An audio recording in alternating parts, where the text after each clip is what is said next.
Hello students, आज हम अपनी हिंदी की क्लास में नए पार्ट यानी कि पार्ट 3 का अध्ययन शुरू करेंगे, जिसका नाम है बस की यात्रा।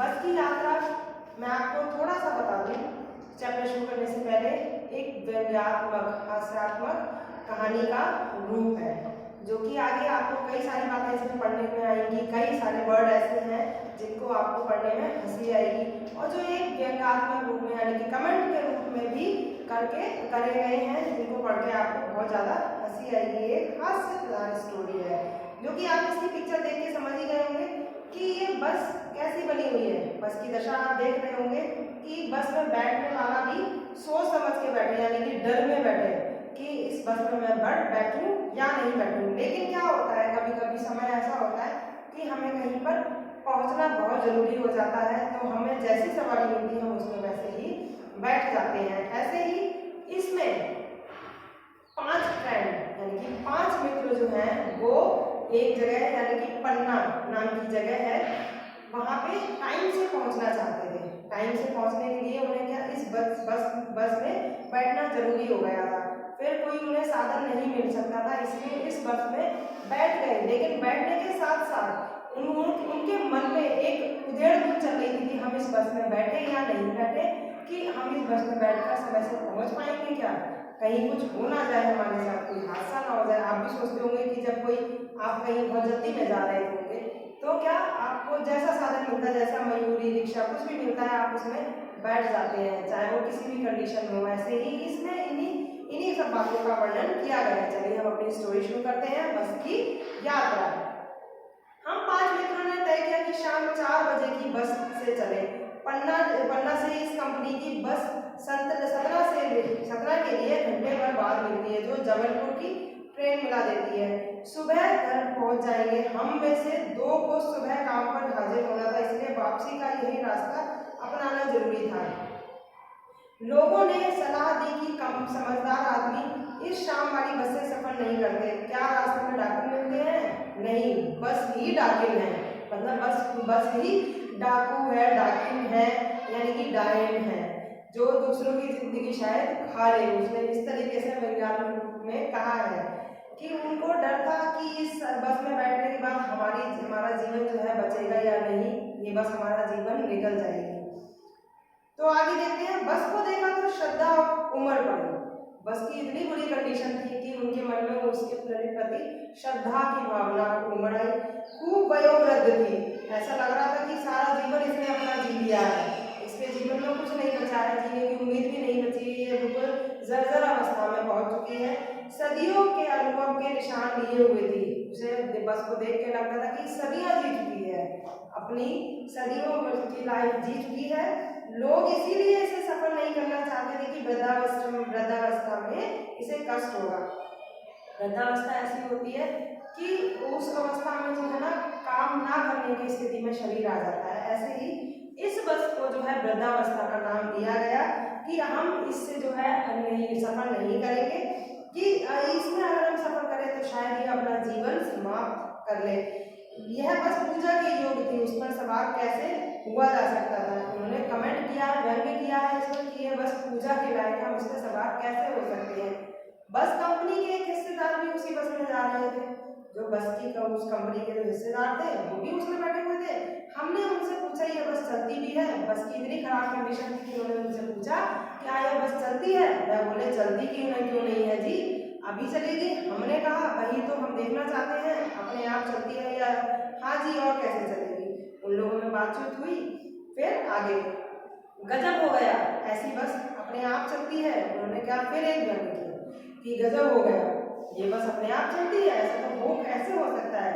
हम आगा पीछा करने लगे। डॉक्टर मित्र ने कहा डरो मत, चलो, बस अनुभवी है, नई नवीनी बसों से ज्यादा विश्वसनीय है, हम बेटों की तरह प्यार से गोद में लेकर चलेंगे।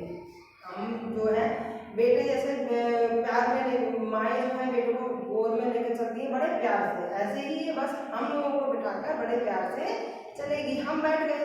जो छोड़ने आए थे वह इस तरह देख रहे थे जैसे अंतिम विदा दे रहे हो। बस की इतनी हालत खराब थी कि जो छोड़ने आए थे वो भी सोच रहे थे ये बच भी पाएंगे इसमें बस में बैठने के बाद। उन्हें उनकी आंखें कह रही थी आना जाना तो लगा ही रहता है, आया है सो जाएगा, राजा रंग आदमी को कूच करने के लिए एक लिमिट तो होना चाहिए।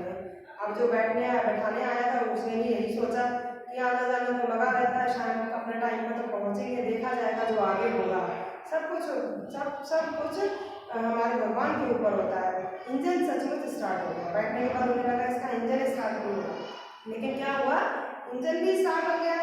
ऐसा जैसे बस भी इंजन है और हम इंजन के भीतर बैठे हैं। इंजन का क्या नीचे होता है तो हमें उसकी गर्माहट जो है पता नहीं चलती है, लेकिन इसमें क्या था, इतनी गर्म बस हो रही थी, इतनी जर्जर अवस्था में थी कि इंजन की गर्माहट हमें महसूस हो रही थी। ऐसा लगा था जैसे इंजन में ही बैठे हैं। कांच बहुत कम बचे थे, जो बचे थे उनसे हमें बचना था। हम फौरन खिड़की से दूर सरक गए। अब इसमें क्या है, खिड़की में जो कांच लगे हुए थे वो भी सारे टूटे फूटे थे, इतने टूटे फूटे कि वो उनको बस हिलती डुलती है तो उनको लग भी सकते हैं, तो वो खिड़की से थोड़ा दूर सरक के बैठ गए। इंजन चल रहा था, हमें लग रहा था कि हमारी सीट के नीचे इंजन है। बस सचमुच चल पड़ी और हमें लगा कि गांधी जी के असहयोग और सविनय अवज्ञा आंदोलन के वक्त अवश्य जवाब मिली होगी। अब इसमें क्या कहा, गांधी जी द्वारा जो असहयोग आंदोलन और सविनय अवज्ञा आंदोलन के वक्त जो चलाया गया था उस वक्त जवान नहीं होगी, उसे ट्रेनिंग मिल चुकी थी, इसलिए ये हर हिस्सा दूसरे से असहयोग कर रहा था। पूरी बस सविनय अवज्ञा आंदोलन के दौर से गुजर रही थी। सीट का बॉडी से असहयोग चल रहा था, कभी लगता सीट बॉडी को छोड़कर आगे निकल गई, कभी लगता कि सीट को छोड़कर बॉडी आगे भागी जा रही है। 8-10 मील चलने पर सारे भेदभाव मिट गए। यह समझ नहीं आता था कि सीट पर हम बैठे हैं या सीट हम पर।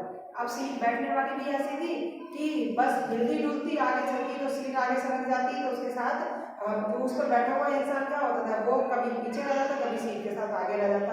तो उस पर बैठने का जो अनुभव था वो था कि लग रहा है सीट पर हम बैठे हैं या हम पर सीट बैठी है, कुछ समझ में ही नहीं आ रहा था। एकाएक बस रुक गई, मालूम हुआ कि पेट्रोल की टंकी में छेद हो गया। अब उन्हें बहुत डर लगा। यहाँ पर ड्राइवर ने बाल्टी में पेट्रोल निकाला, उसे बगल में रखा और नली डालकर इंजन में भेजने लगा। अब ये होती है जुगाड़।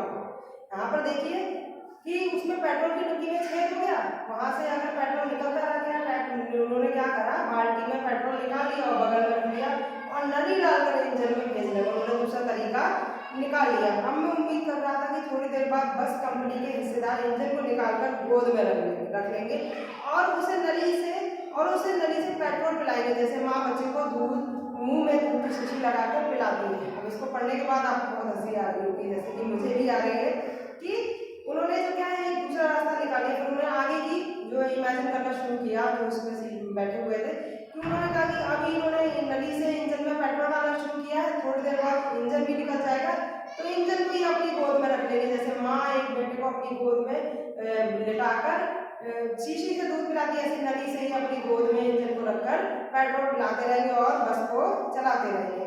बस की रफ्तार 15-20 मील हो गई थी। मुझे उसके किसी हिस्से पर भरोसा नहीं था, ब्रेक फेल हो सकता था, स्टीयरिंग टूट सकता था। प्रकृति के दृश्य बहुत लुभावने थे, दोनों तरफ हरे भरे पेड़ थे जिन पर पक्षी बैठे थे। मैं हर पेड़ को अपना दुश्मन समझ रहा था, जो भी पेड़ आता डर लगता कि इससे बस टकराएगी, मैं निकल जाता, दूसरे पेड़ का इंतजार करता।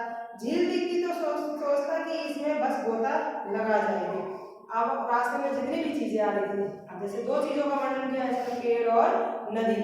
जब हम जाते हैं कहीं तो बस के इधर उधर दोनों साइड में पेड़ वगैरह होते हैं, तो वो पेड़ से बस से कभी टकराते भी हैं। तो बस की इतनी बुरी कंडीशन थी, इतनी बुरी दशा थी कि उन्हें लग रहा था कि अगर ये पेड़ से टकरा गई तो बस वहीं पर गिर जाएगी, बिल्कुल ही तहस नहस हो जाएगी। और अगर नदी रास्ते में आ गई तो उसको भी क्रॉस नहीं कर पाएगी, वहीं नदी में गिर जाएगी। एकाएक फिर बस रुकी। ड्राइवर ने तरह तरह की तरकीबों की, पर वह नहीं चली। सविनय अवज्ञा आंदोलन शुरू हो गया था। कंपनी के हिस्सेदार कह रहे थे बस तो फर्स्ट क्लास है जी, यह तो बस इत्तेफाक की बात है। अब इतने पर भी जब बस रुक गई बिल्कुल, तब भी वहां जो हिस्सेदार थे वो क्या कह रहे थे कि बस तो हमारी बहुत अच्छी है, तो बस इत्तेफाक है कि ये रुक गई, वरना तो क्या कोई इसे रोकने वाला नहीं होता। क्षीण चांदनी में वृक्षों की छाया के नीचे वह बस बड़ी दयनीय लग रही थी। शाम हो चुकी थी। शाम को क्या था कि चांद की जो रोशनी थी वह उसके नीचे खड़ी हुई बहुत ज्यादा दयनीय अवस्था में लग रही थी। लगता जैसे कोई वृद्धा थककर बैठ गई हो। उसकी कंडीशन क्या वृद्धावस्था से लगाई गई थी, तो ऐसे ही लग रहा था जैसे मतलब बूढ़ी स्त्री या बूढ़ा आदमी कोई थककर बैठ गया, हमें ग्लानि हो रही थी कि बेचारी पर लगकर हम चले आ रहे हैं।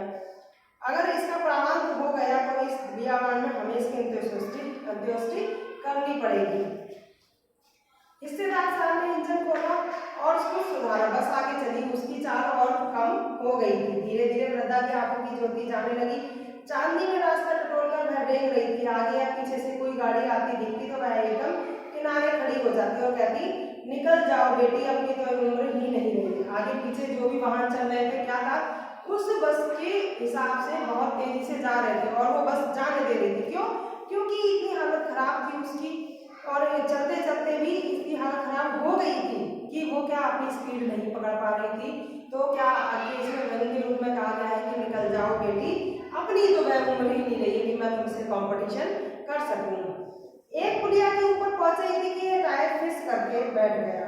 अब आगे क्या कम हुआ था पीछे, जो आगे ये हो गया कि टायर भी फिस करके बैठ गया। वह बहुत जोर से हिलकर थम गई। जब टायर पंचर होता है तो क्या जो कंपन होता है, जो व्हीकल होता है हमारा, उसमें तो क्या जोर से हिलकर वहीं रुक गई। अगर स्पीड में होती तो उछलकर नाले में गिर जाती। वह धीरे धीरे थी, इसीलिए वह रुककर जो है ना वहीं रुक गई। अगर तेज स्पीड में होती तो क्या वो इधर उधर उछलकर कहीं गिर सकती थी।